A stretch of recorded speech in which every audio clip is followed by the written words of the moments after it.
We were in love for 8 years. Our relationship finally saw the light of day when a picture of us holding hands went viral. Everyone said he was an A-lister, the brightest star on stage.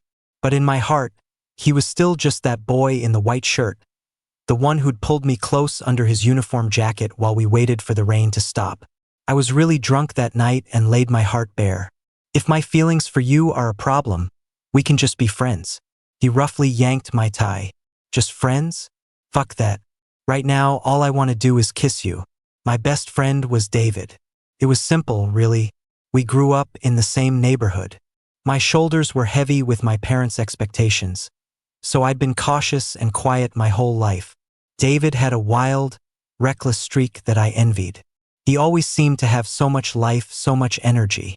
On a summer evening, David was waiting for me at my door, wearing a white jersey and spinning a basketball on his finger. When he saw me, he tossed the ball over. "Edward, you're taking forever. Can you hurry up?" I caught the ball, the dark clouds in my mind scattering the moment I saw him. "How long have you been waiting?" "Not long. Only an hour or so." He leaped up, playfully grabbing the back of my head, then ran off laughing, afraid I'd chase after him and hit him. The setting sun lit up his fluffy hair, making it glow. His energy was contagious, and I couldn't help but smile. During the game that day, a guy from the other school played dirty, intentionally fouling me to stop a key shot. Couldn't avoid it. The impact sent me crashing to the ground. It was no big deal, getting hurt is part of the game. The guy insincerely asked, "You okay, man?" But the smirk he was trying to hide revealed his smug contempt. To keep the peace, I stood up and waved my hand, saying it was nothing. But David suddenly rushed forward and punched the guy, knocking him to the ground. "Fuck. If you can't handle losing, don't even play." They started brawling and the guy's teammates swarmed in. Suddenly, David was completely outnumbered. A wave of panic hit me. Forgetting my family's strict rules, I charged in, pushed him behind me, and took on the jocks myself. Of course, we both ended up with some scrapes, but the other guys didn't get off easy either. They were all whining and crying. "Dude, was it really necessary to beat us up like this?" "It was necessary. You can mess with me. That's fine. But you can't touch him. No way." I silently bandaged David's wounds, scolding him for being so impulsive, but he just grinned and burst out laughing. "Edward, the way you were acting, anyone who didn't know better would think you were in love with me. Why so intense?" "Haha, just kidding. Why are you blushing? Don't make jokes like that again." I stuffed the bandages back into the first aid kit, took it back to my study, and only in the darkness could I finally calm myself down. It felt like a secret I had painstakingly hidden for years had suddenly been exposed. Panicked, I chose to run. That's right. I was in love with my best friend. The fight at the court got back to the school, and the school called my dad. My dad summoned me to his study. Facing the portraits of our ancestors, he spoke slowly. "Our family has been made up of wealthy businessmen for generations. Starting with your great-grandfather, we began studying abroad to expand the family business. When I took over from your grandfather, I spent 3 years opening up the South American market." My dad turned around and walked over to me. "And you? Are you prepared to inherit this legacy?" I stood there, my fists clenched. I'd heard this lecture 100 times. "We are very strict with you, but you are our only son. You carry the hopes of generations of our family on your shoulders. I hope you can understand that. The strict family rules, the enormous family business. From the moment I was born, I was saddled with a heavy burden. No one ever asked me if I wanted it. The streetlights stretched my shadow long, and a deep weariness washed over me. I lit a cigarette and took a harsh drag. The ringing of a bicycle bell cut through the quiet. I turned my head and saw David breaking right in front of me. The evening breeze blew his bangs back, revealing his sharp eyebrows. My first instinct was to hide the cigarette behind my back, but it was too late. He gave me a slight nod, his tone displeased. "Edward, when did you pick up smoking?" "Just messing around with it. Put it out." I looked at his serious expression and couldn't help but chuckle. I quickly stubbed out the cigarette. "Happy now?" He parked his bike on the side of the road and sat down on the curb with me, watching the cars go by. In that moment, Even though he didn't say anything, I felt a sense of peace. Smoking all alone like this. Heartbroken? What girl has such bad taste? What's there to be heartbroken about? There's no girl I like. He started laughing again. His eyes filled with an unconcealable mirth. Edward, don't tell me you've never even dated anyone. Have you? We grew up together. What could he have done that I wouldn't know about? Could he have really been secretly dating someone behind my back? My question caught him off guard. He laughed awkwardly. Me neither. Hey, my mood suddenly lifted. I pushed his bike, his backpack slung over my shoulder, and we walked under the vast, starry sky. He pulled out his phone and frowned slightly. I glanced over at him. What's wrong? It's Stella. She's still mad at me from our fight earlier, and now she's bugging me to bring her ice cream. She's not worried about getting fat eating this late at night. I couldn't help but smile. She's just a kid. A little something sweet will cheer her up. Another thing I envied about David was having a sister who was always attached to his hip. Even though they fought all the time, from my perspective, it was a beautiful thing I could only dream of. We passed a convenience store, and David went inside, grumbling under his breath. I waited for him by the road. Suddenly, I felt something cold on my cheek. I turned my head. David had taken the ice cream from my face and was holding it out to me. She's just a kid. A little something sweet will cheer her up. I stared at him, stunned, and took the ice cream. So he had seen through the sadness I was trying so hard to hide. He knew I wasn't happy. That was the first time. The first time anyone had looked past my carefully constructed facade and seen the broken, desolate world inside me. Once we started senior year, the atmosphere around us became tense and oppressive. The material we were studying wasn't difficult for me, in fact. I found it mind-numbingly boring. I made it to the finals of every tedious math competition without exception. Although I didn't need these competitions for extra points on my college entrance exams, my dad still wanted me to participate in such a prestigious event. It wasn't for any other reason than that he never passed up an opportunity to show me off. The school sent a coach bus to take us to the finals. As soon as I got on, I found a seat in the very back corner.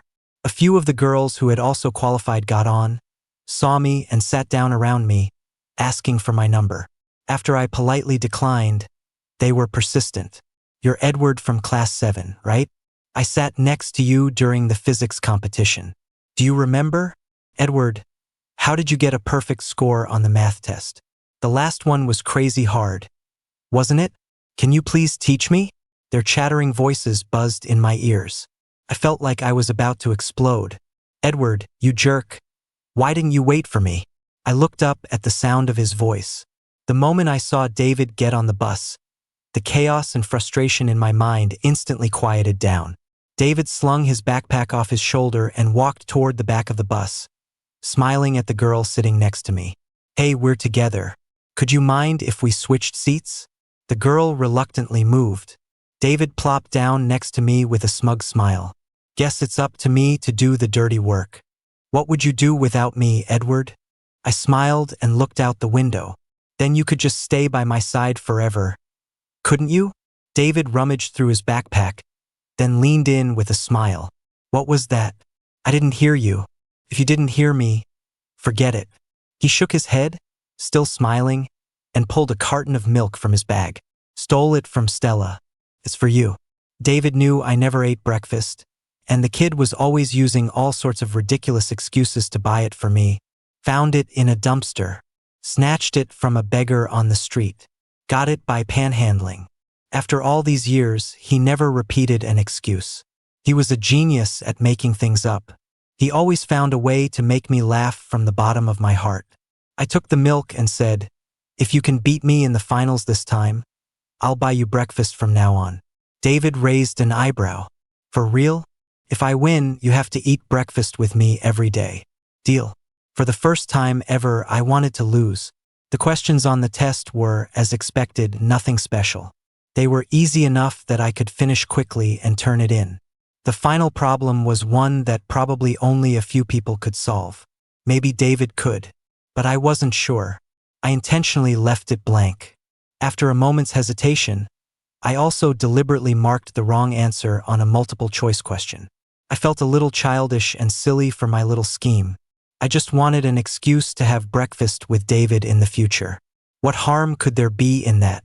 The results came out. Just as I'd hoped, David was in first place. I only got second, but I was happier than any time I'd ever taken first. On the way home from school together, David was smiling the entire time. Didn't expect this, did you? The day you'd finally lose to me. I smiled back. Looks like I underestimated my opponent. 6:30 tomorrow morning. Be at your door. I want Mrs. Wilson's fried dumplings. You got it. I'll buy them for you. When I got home, my mom took my backpack and whispered, "Your father is waiting for you in his study." I nodded and was about to go upstairs when my mom grabbed my arm again, a worried look on her face. "Don't get angry with your father." I know. I didn't need to guess what was coming. Another lecture. In his eyes, first place was his reputation. And now I was embarrassing him. I pushed open the study door. My dad was standing by the window with his back to me. "Your teacher just called me. You only got second place in the math competition this time?" "Yeah, the questions were pretty hard this time." "That kid from next door got first place? And you're telling me it was hard?" My dad spun around, furious, and swept my trophies off the shelf. They crashed loudly to the floor. "What about him? He's smart and brilliant. It's not surprising he got first place." My dad came closer, his teeth clenched as he looked at me. "Don't think I don't know what you're thinking. I will absolutely not allow such a disgrace to happen in this family." My heart skipped a beat. I looked up at him, at those eyes that were just like mine, and saw a cold, hard stare. In that instant, this person who shared my blood felt like a complete stranger. The next morning, David showed up at my door right on time. He was leaning lazily against my front door and peeked inside. "Did you get chewed out last night?" I finished putting on my shoes, slung my backpack over my shoulder, and walked out. "I'm used to it. Your dad is too much. It's just a medal. Here, you can have mine." David pulled the medal out of his backpack and stuffed it into my hand. I tried to give it back. "There's no need. You won this. Just take a look before you say no." David watched me with a smile. I opened my hand. It was the same medal, but the center was engraved with the letters LD. My heart started to race. I swallowed hard. "Why would you carve this on a perfectly good medal?" David burst out laughing. "We're brothers, man. What's mine is yours. This medal belongs to both of us." Turns out I was just overthinking it. I gave a wry smile and carefully tucked the medal into an inside pocket of my backpack. It was like carefully burying a secret part of myself. If the world wouldn't accept it, then just being friends was fine too. At least he would always be by my side. You can't be too greedy, right? David's birthday was coming up, and every year I'd pick out a gift for him. His interests were all over the place, but he had a special weakness for the color pink. But he always hid his favorite color in places people couldn't easily see, like his underwear. He once told me mysteriously, "You have to hide the things you love." Then he pulled down the waistband of his shorts just a little. When I saw the edge of his pink underwear, I couldn't help but laugh. It's actually kind of funny now, but the first time I went to his house and saw the pink bedsheets, I thought it was his sister Stella's room. Ignoring my stunned expression, David pushed me onto the bed. My heart skipped a beat. "What are you doing?" He suddenly grinned, lay down next to me, and pointed at the ceiling. "What are you so nervous about?" "I just wanted you to see the starry sky I painted myself." "Cool, right?" I looked up at the starry sky graffiti on his ceiling and couldn't help but smile. Every corner of his world was filled with bright, sun-facing flowers. I loved it. On his birthday, we were riding our bikes home from school, side by side, when we passed a mall that was holding a singing competition to win prizes. He glanced at the prize table and saw a life-sized Pink Panther plushie, and he just froze. "Edward, if you win that Pink Panther for me, I'll count it as your birthday present." "I already gave you your birthday present yesterday. Those pink sneakers." David shrugged, pretending to have a sudden realization. "Oh, that was the birthday present? But my birthday is today, so what do you think?" You could never corner him. He was a master of making things up and playing dumb. David shoved me toward the stage. That guy. I took the microphone and gave a nod to the band leader behind me. Mayday's embrace. Please. Thanks. The band leader froze. That song isn't on our list. We can't play it. How about you sing it a cappella? It's cool, Edward. You sing.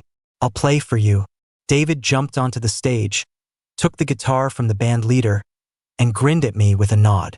Let's do it. His fingers moved skillfully over the strings, and the spotlight instantly focused on us. In that moment, it felt like he was the only person in my world.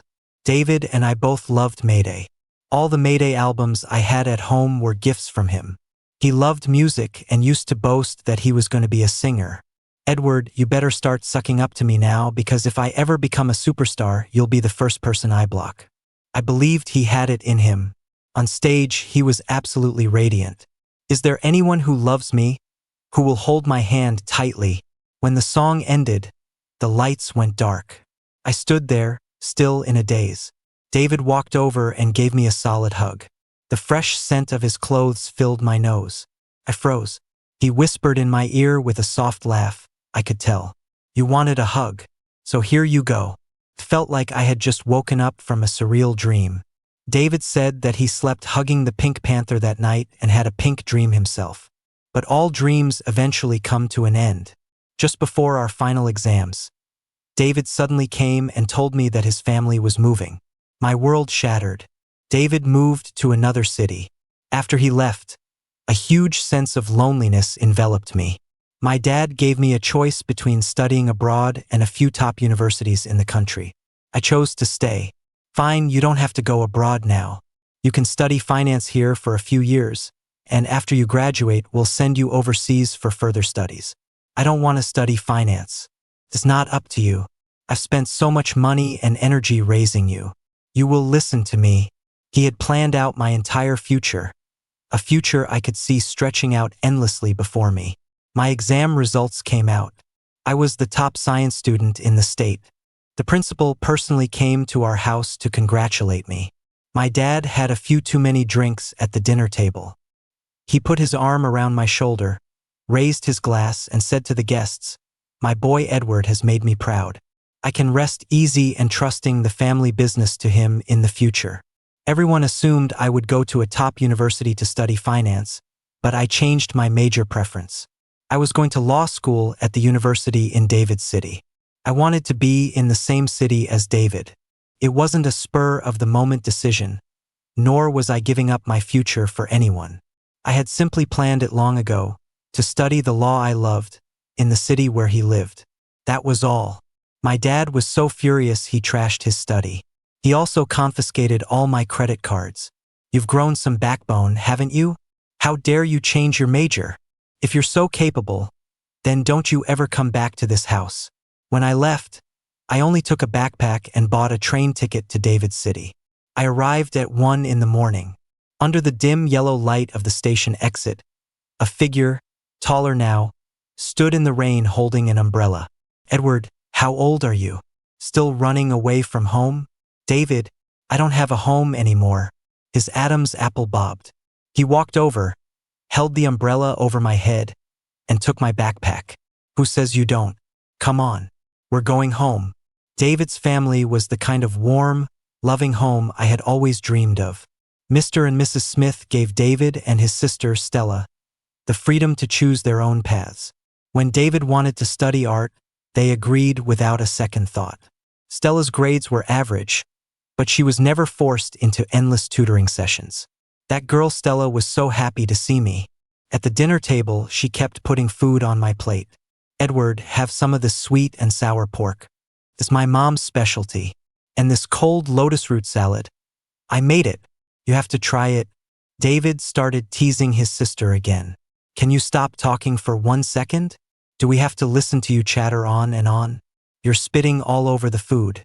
How is Edward supposed to eat? Edward hasn't said anything, so why are you butting in? You're so nosy. Maybe we should just change your name to David the Nosy."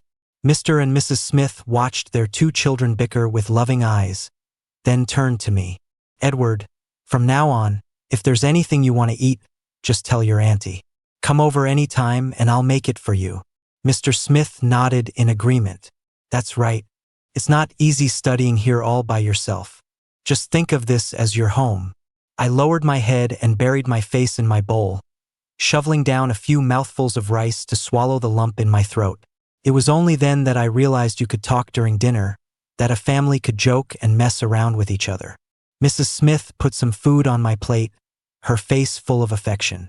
Edward, David was so excited you were coming he couldn't sleep. You should share a room with him. You two can catch up. Okay. Thank you, Auntie. Stella brought me a new pillow and stood at the door, glancing disdainfully at David, who was drying his hair. Edward, I'm so sorry for you. If David snores tonight, just slap him right across the face. Don't hesitate. David snorted. Stella, you're a real gem of a sister. Sometimes I wish I'd just left you in the gutter where I found you. You're not my brother. My real brother is Edward. Get out. David pushed Stella out of the room and locked the door, muttering under his breath, that little brat has gotten way too sassy. The room was suddenly quiet, with just the two of us inside. The atmosphere became strangely delicate. Even though we had slept in the same bed countless times growing up, seeing his sharp features and increasingly lean build, I started to feel self-conscious. I'll sleep on the floor. You can have the bed. David grabbed my arm, his eyes locked on mine. When did we get so formal? I was about to explain, but he just flashed a roguish grin. What are you thinking about? It's not like we haven't slept in the same bed before. We talked for a long time that night, about everything from when we were toddlers in diapers to our futures. I don't remember when I fell asleep, but that night, I slept more soundly than I ever had before. I stayed at David's house for about 2 weeks before school started and I moved into the dorms. This was my reunion with David, and also the beginning of my new life, free from the shackles of my family. It seemed like everything was finally moving in the direction I had hoped for.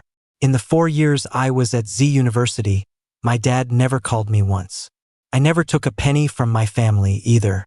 I got through the best 4 years of my life on scholarships and part-time jobs. Those 4 years with David by my side, free and unrestrained, passed in the blink of an eye. David got into a local arts college, majoring in vocal performance, his greatest passion. He became a star on campus almost immediately. Sometimes he would come to the coffee shop where I worked part-time to wait for me to get off. The girls who had crushes on him figured out his schedule and would show up at the coffee shop pretending to run into him, trying to get his number. He'd look over at me with a pleading expression in his eyes. I'd just shrug while wiping a table, signaling that he had to deal with this himself. A wicked smile then spread across David's face. He motioned for the girl to look at me and whispered something in her ear. The girl's eyes widened instantly, and then she covered her face, giggling like a fan. I was completely confused. The girl, her face flushed with excitement, walked over to me and whispered, "I wish you and David all the happiness. I'm rooting for you guys." I swear, in that moment, my ears must have been redder than the watermelon juice in my hand. As soon as the girl left, David was laughing so hard he couldn't stand up straight. See? Bringing you up is the only thing that works in a pinch. Rejecting a girl outright is just too cruel. When I realized it was just an excuse he used to turn down girls, I felt a surge of anger.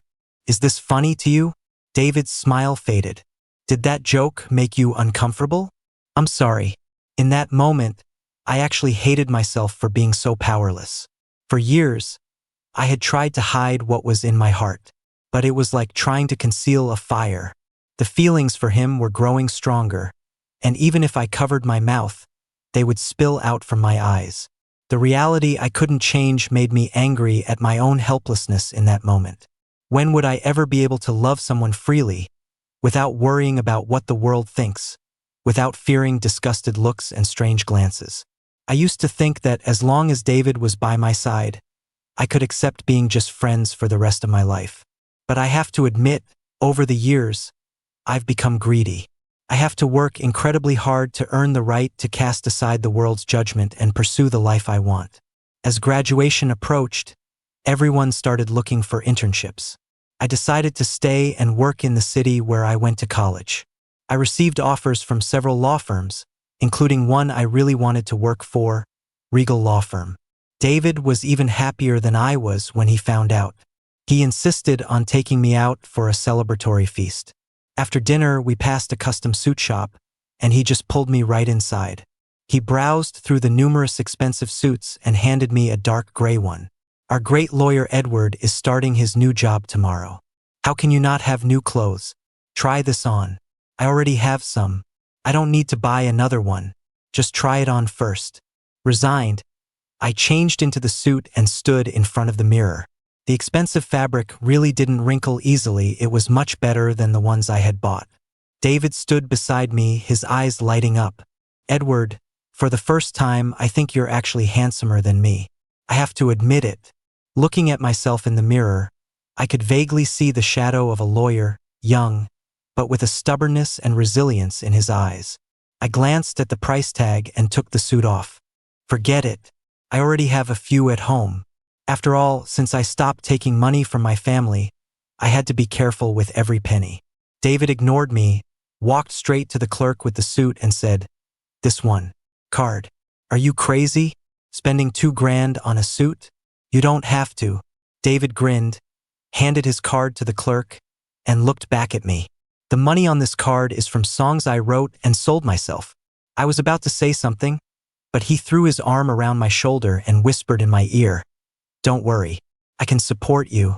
Edward, you just need to go chase your dream of practicing law. I'll make the money." Who would have believed those words could come out of David's mouth? I looked down and smiled, feeling an even stronger resolve to work harder and not become a burden to him. However, on my very first day at the law firm, I had to trouble him to take me home. I went out with colleagues to network and drum up business and got so drunk I could barely walk straight. My colleague used my phone to call David, who was pinned to the top of my contacts. David carried me back on his back and wiped my face with a damp towel. My head was spinning, and I kept apologizing. "I'm sorry. I'm a burden to you again." David couldn't help but laugh. "It's okay. You can trouble me as much as you want." The feelings I had for him reached their absolute peak in that moment. I let tears slide from the corners of my eyes and gripped his hand. "Don't ever leave me in this lifetime, okay? Why are you so clingy when you're drunk? Be good." "I won't leave you. I wasn't drunk. I was just going crazy." Using the alcohol as an excuse, I helplessly confessed the love that no one had ever known. "David, I've loved you for so many years." The movement of David's hand suddenly stopped. He stared at me, stunned. I couldn't read the emotion in his eyes, and I panicked. "If my feelings are a problem for you, then we can just be friends." "Edward, you son of a... Why didn't you say so sooner? Do you have any idea how much I've been struggling? I was so scared I'd lose you, my only friend." He roughly yanked my tie. "Just friends? Fuck that. Right now, all I want to do is kiss you." After graduation, I got my dream job at Regal Law. David became the singer he always wanted to be, shining brightly on the stage he loved most. Watching him rise from nothing to carve out a place for himself in the crowded music industry filled my heart with genuine happiness for him. His concert tickets became harder and harder to get, but he always saved one just for me. No matter how busy I was, I would always make time to go. My colleagues at the firm would tease me. "Never thought our lawyer Edward was a fanboy." Huh? All I could do was hide my joy in my heart, change into my most casual clothes, pull on a hoodie, and blend into the crowd to watch him from afar. I understood all the little hidden meanings in his songs. I had spent countless sleepless nights with him in the practice room, composing them note by note. David held the microphone and sat casually on the steps in the center of the stage, looking in my direction. "This song, Brilliant, is for a very important friend. Thank you for silently being by my side all these years. I want to say my life is brilliant because of you, and I will be by your side for the rest of my life." Fans in the audience instantly covered their mouths, their eyes welling up with tears. Some were already crying out loud. "Oh my God. David's in love. My heart is broken. Who is it? Ugh. Who is so lucky?" Even though I knew no one knew about us, I nervously pulled my mask up a little higher. The very next day, David officially announced his relationship, posting an intimate photo of the two of them. The ridiculous part was that the person standing next to him in the photo was a female celebrity named Chloe. David? Then what the hell am I? I went to find David. As long as he gave me an explanation, even if he said it was a PR stunt, I could accept it. I could pretend nothing had happened. But he blocked my way at his door, leaning against the frame and looking at me coldly. Edward, we're over. A chill ran through me. I couldn't stop my whole body from trembling as I clenched my fists. Why? Think carefully before you answer. What we had, it was just for the novelty of it. I'm bored now. I don't believe you. I didn't believe a single word he was saying. All these years, my feelings weren't fake, and his feelings couldn't have been a lie.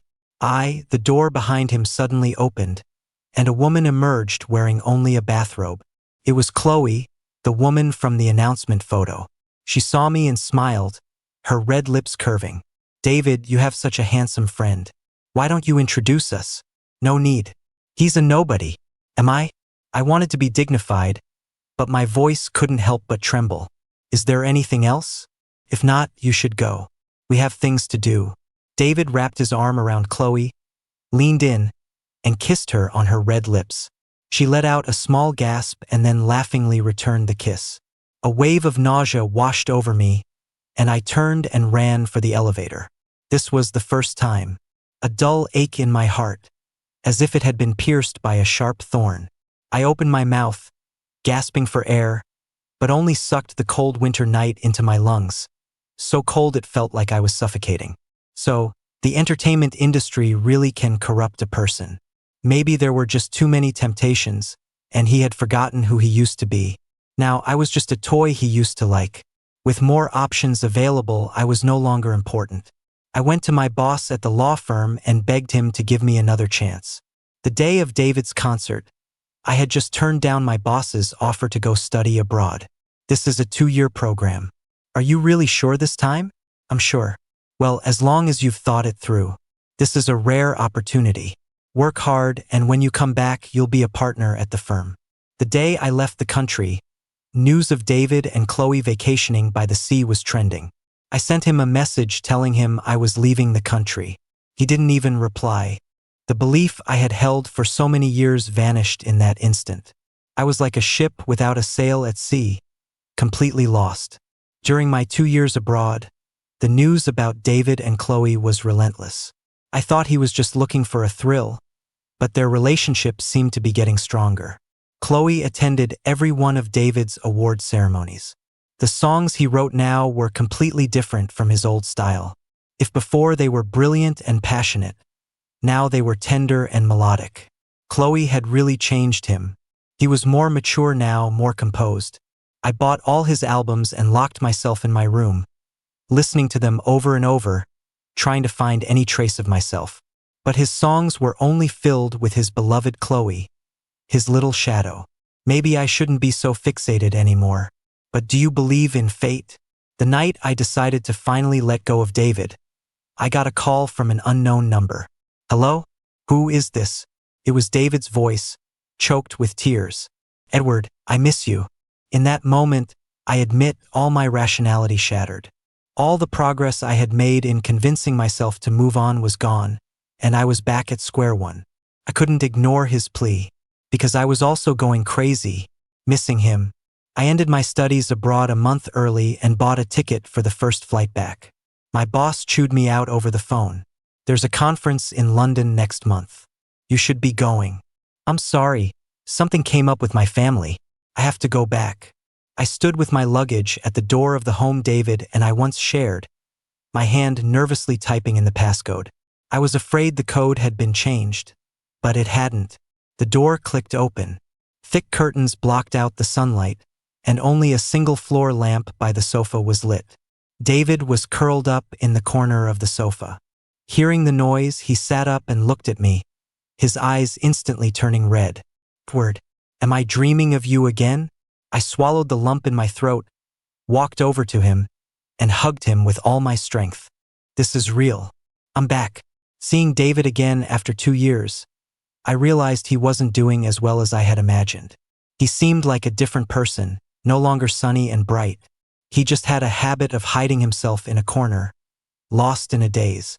He was like a frightened child, clinging to the corner of my shirt just to be able to fall asleep.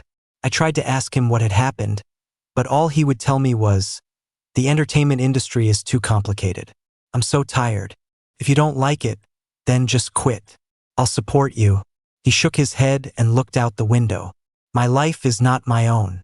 After thinking for a long time, I couldn't help but ask, "You and Chloe, there's nothing real between us. It's all just a business arrangement." David turned over and hugged me. "Edward, you are the only person I will ever love. Really, only you."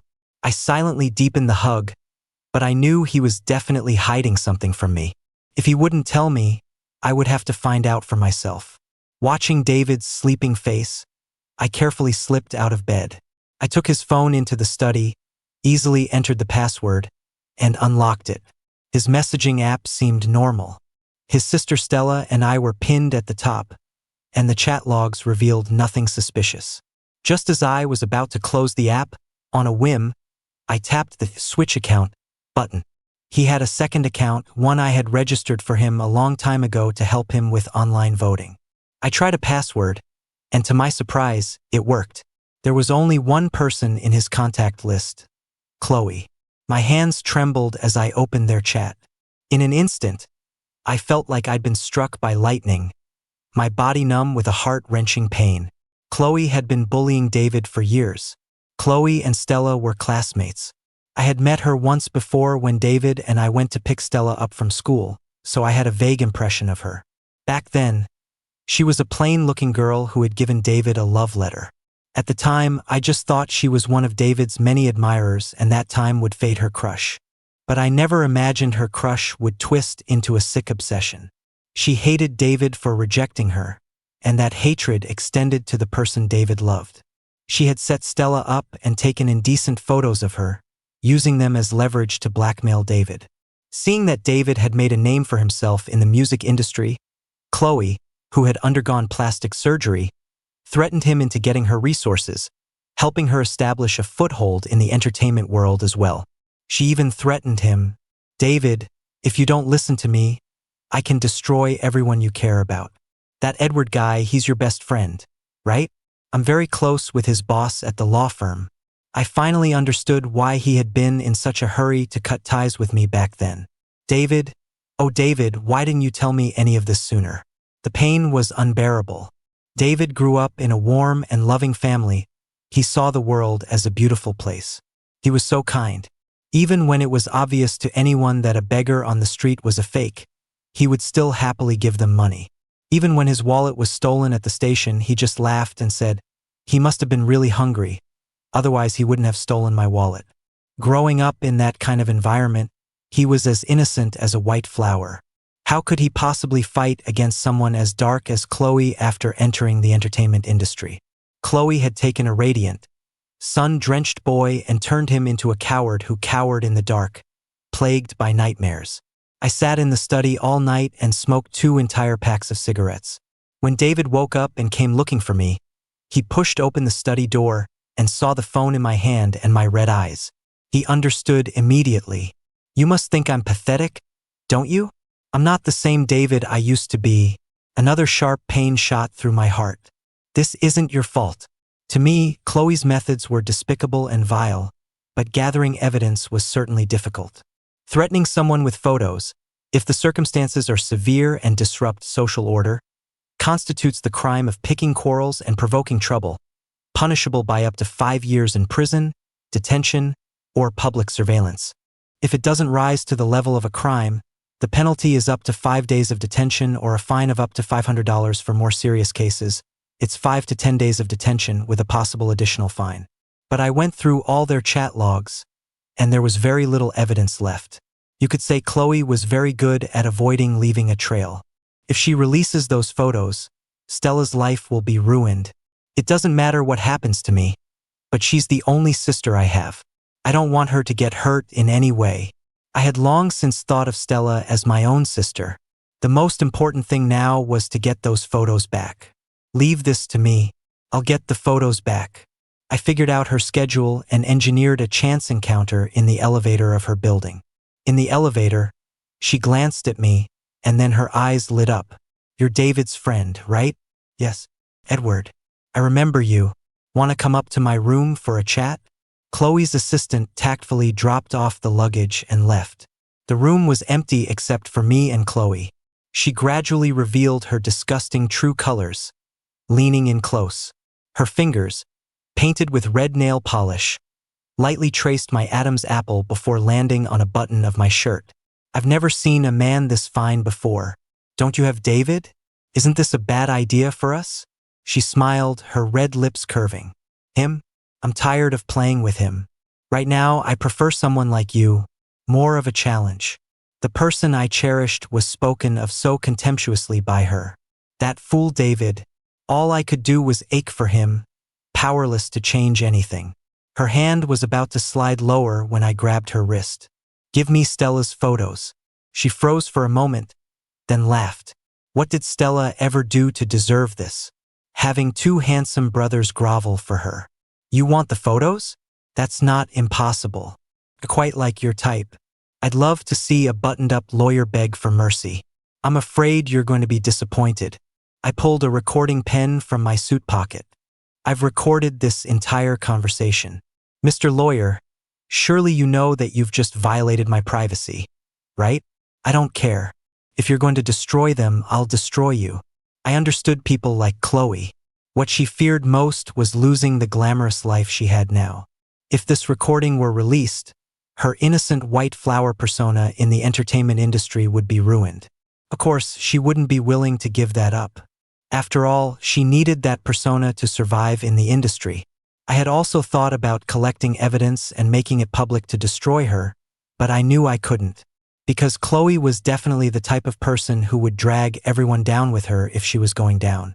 I couldn't risk Stella's and David's reputations. But I would never let her off easy. For now, my first step was to get the photos back. After that, I would slowly gather the evidence to ruin her, ensuring she would never be able to recover. "Edward, you're ruthless. I should have known you wouldn't be as easy to control as David. After all, you're someone who walks in the dark. In a way, you and I are the same." "You're wrong. We're not the same. I have walked through darkness, but I've also seen the light. You, on the other hand, will just rot in the darkness forever." Chloe gave me the photos and the negatives and made me delete the recording. As I was leaving, I stood at the door, turned back, and warned her, "Stay away from David. I will do anything for him. Try me if you don't believe it." Chloe smirked. "I underestimated you this time, Edward. You won't win so easily next time." I gave Stella's photos to David. His eyes were red as he clutched the pictures. He flicked open a lighter and watched the flames consume them. He also permanently deleted the negatives from the USB drive. "It's over." He cried silently, his shoulders shaking. I held him in my arms, gently patting his back. "I'm here." I thought that once we had the photos back and the threats were gone, everything would get better. But I underestimated the power of depression. It was like a black dog, constantly shadowing him, trapping David in the darkness. I read many books about depression and tried to interact with David according to their advice. I took him to a professional therapist, took him abroad to relax, and took him to an amusement park to ride his favorite roller coasters. Sometimes, he would try to be considerate of me, pretending to be happy, even though his smile looked strained. If he couldn't control his emotions, I would just stay with him in the room, with the lights off, listening to his sobs and holding him tight in the darkness. Edward, does seeing me like this annoy you? Not at all. You can be anyone you want to be in front of me. I never told him he shouldn't be in pain over the past. I just carefully stayed by his side, wanting to show him that I understood and was there with him. That way, he might feel that his innermost voice and pain were being heard, and perhaps when he felt like hurting himself, he wouldn't be so absolute. I don't dare to think what would have happened that day if I hadn't come back early from my business trip. That day, I pushed open the bathroom door, and the sweet, metallic smell of blood hit me. There was a deep gash on David's wrist, and he was lying limp in the bathtub. My legs instantly went weak, and I nearly collapsed. But in my panic, I had no time for anything else. I rushed forward and picked him up. I ran more than a dozen red lights on the way to the hospital, holding his hand the entire time, telling him not to fall asleep. That's how we managed to save his life. After that, I never left his side, terrified that he would send out a distress signal and I wouldn't see it. I knew he was trying very hard to save himself. Every time Stella's name came up, he would mutter, "I can't die. If I die, what will happen to Stella?" But he would also have moments where he lost all reason. We went for a run one night. I just turned around to buy a bottle of water, and he jumped headfirst into the cold river.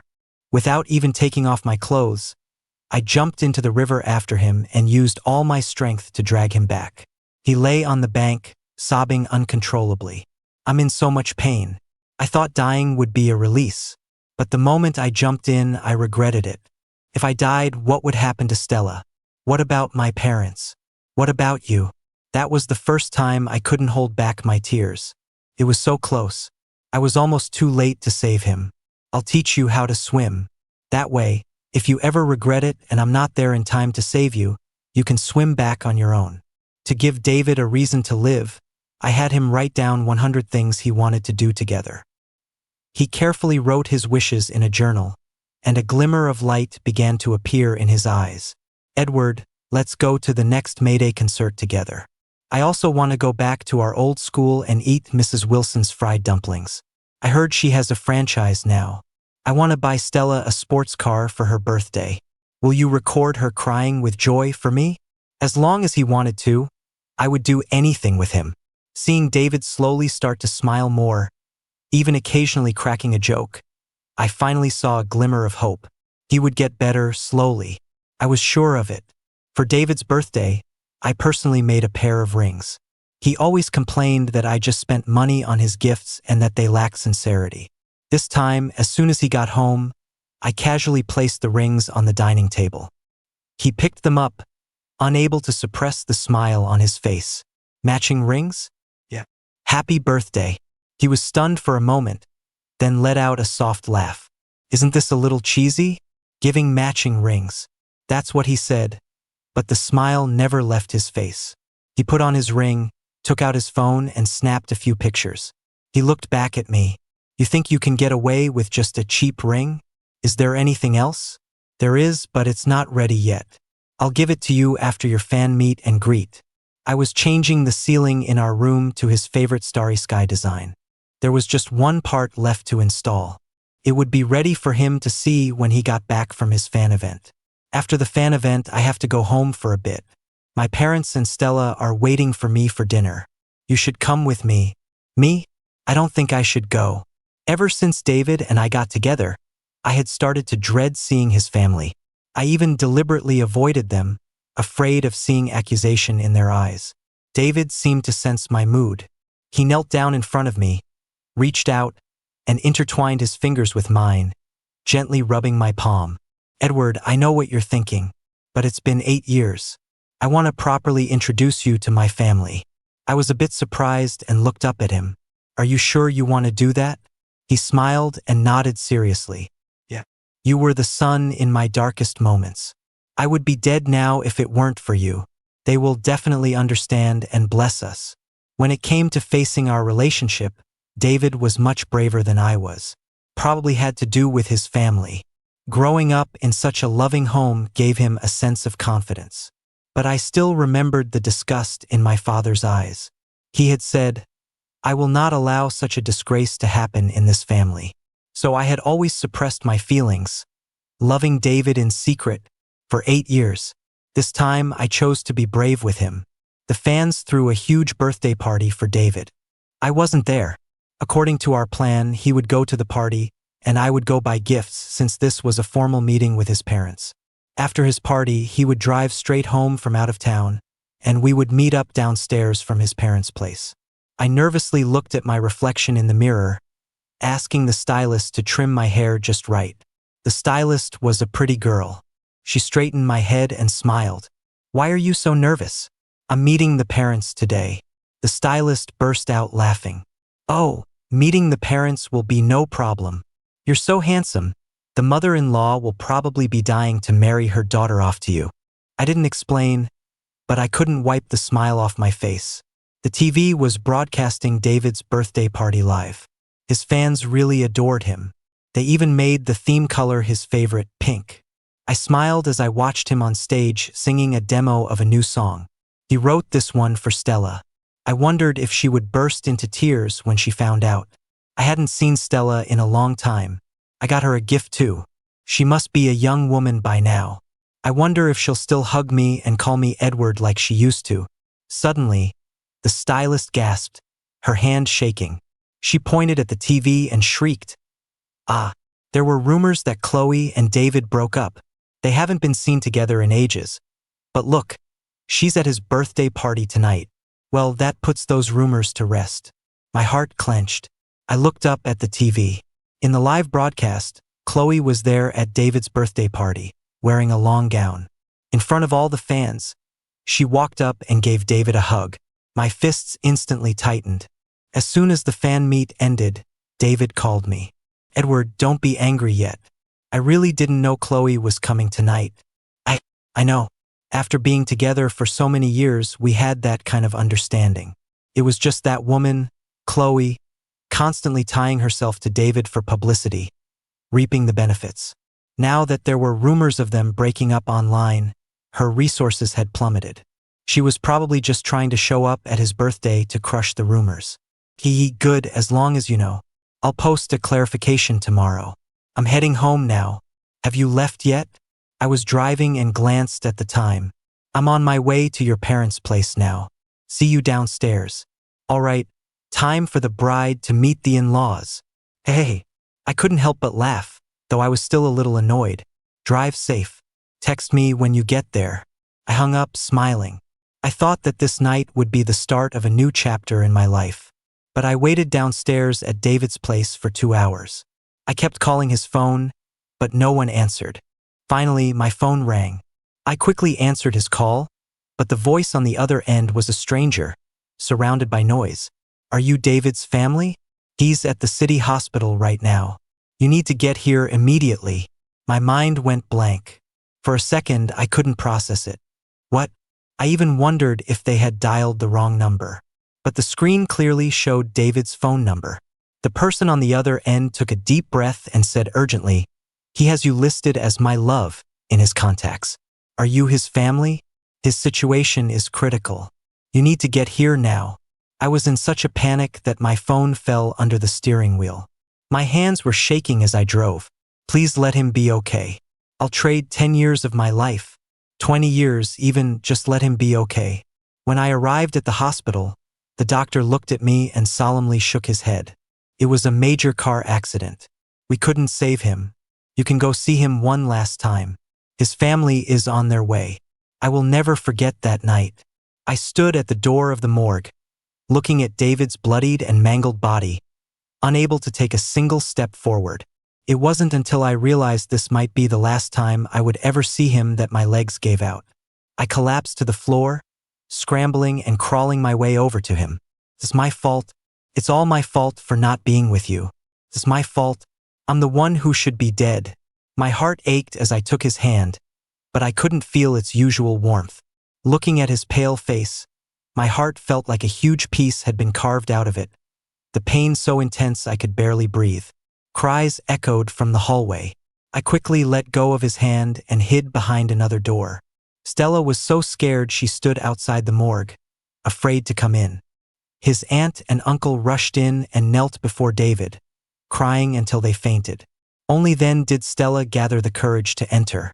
She had grown taller. In my memory, she was always bickering with David, but now she was silent. I wanted to go to her, but she suddenly threw herself onto David's body, wailing, "Brother, get up, stop playing." I watched her from behind the door, tears streaming down my face. I watched the video of the accident. As David's car approached the highway exit, it suddenly accelerated, changed lanes, and was hit by a large truck from behind. His car flew over the median and crashed heavily into the guardrail. It was a suicidal driving maneuver. The vehicle inspection found no problems. A large amount of fluoxetine was found in the car, and there were slash marks on his wrist. All the evidence pointed to David dying by suicide due to depression. But I didn't believe it. He was slowly getting better. He was clearly ready to start a new life. I decided to find out the truth. I used his other phone to log into his messaging app and discovered that on his way home, Chloe had sent him voice messages. "David, what does it say about you that you ditched me on your birthday? I don't want people speculating that we're on the rocks and breaking up anymore. Is Stella really that important? More important than me? I'll give you 1 hour. You better turn around at the next exit, or I'm releasing the photos."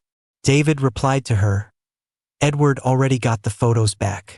Don't even think about using them to threaten me again. Chloe, there's another set of photos. Ones you haven't seen. Much more explicit than the ones he took. Do you want them? Get your ass back here if you do." Seeing these messages, I trembled with rage. Why wouldn't she just leave David alone? I started to hate myself, too. I had been gathering evidence to destroy Chloe all this time. I was so close. I hated myself for not being fast enough. I hated myself for not being by his side. I hated myself for not having the power to bring him back from the dead. I turned over the evidence of Chloe's drug use and tax evasion to the authorities. She was facing prison time. But this punishment was far too light for the pain of losing David. But thankfully, fate had its own justice. Chloe planned to flee the country, but as she was driving away, her car caught fire. She was inside, burned alive. I went to visit David's grave. I told him that after I finished the 100 things he most wanted to do, I would come down and join him. I gave Stella the Ferrari for him, ate at Mrs. Wilson's dumpling shop alone, went to Brazil to watch a soccer match and to Iceland to see the northern lights. I went to a May Day concert at the Bird's Nest Stadium, the last item on his list of 100 things. May Day returned to the stadium with their Noah's Ark 10th Anniversary Evolution rerun tour, another milestone marking 10 years since their first performance there in 2012. If David could have seen it, he would have been so happy. His idols were still as brilliant and passionate as ever. He would have been in the audience, crying his eyes out. When the concert ended and people were leaving, I felt like my heart had been broken all over again. I sat in my seat, unwilling to leave for a long time. A girl next to me walked over, blushing, and spoke hesitantly and carefully. "Hi, I noticed you tonight. You must be a big Mayday fan too, right? Can I get your number? Maybe we can go to their concerts together in the future." I spun the ring on my finger. "I'm sorry, I'm married." Before he died, David bought an increasing whole life insurance policy, and I was the beneficiary. I only found out when I got the call. Suddenly, I had a huge sum of money. That guy, long ago, he had already planned a safety net for the person he loved. So when he told me he would support me all those years ago, he wasn't breaking his promise. The only promise he broke was that he would spend the rest of his life with me. After he was gone, whenever I wasn't busy, I would bring him pink flowers and sit by his grave, talking to him. He was afraid of being lonely. I knew that. I fulfilled David's 100 wishes, but my only wish was to be with him. When I plunged into the river, there was almost no hesitation, no struggle. But in the darkness, I suddenly heard David's voice. "Edward, if you dare to die now, I'll make sure you never see me again. I have one more wish left unfinished, and that is for you to live well for me, to help me take care of Stella and my parents." I suddenly opened my eyes in the darkness and swam desperately toward the surface.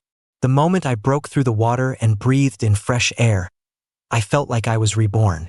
I had once taught David how to swim, telling him that if he ever regretted it while drowning, he could swim back on his own. I never thought I would be the one to have regrets, but I swam back. It's laughable, really. A secret love, a grieving partner, on a night like this, completing a failed suicide pact. I thought my relationship with David would become a secret that died with him. But just then, a photo of me and David holding hands was leaked online, and the internet exploded.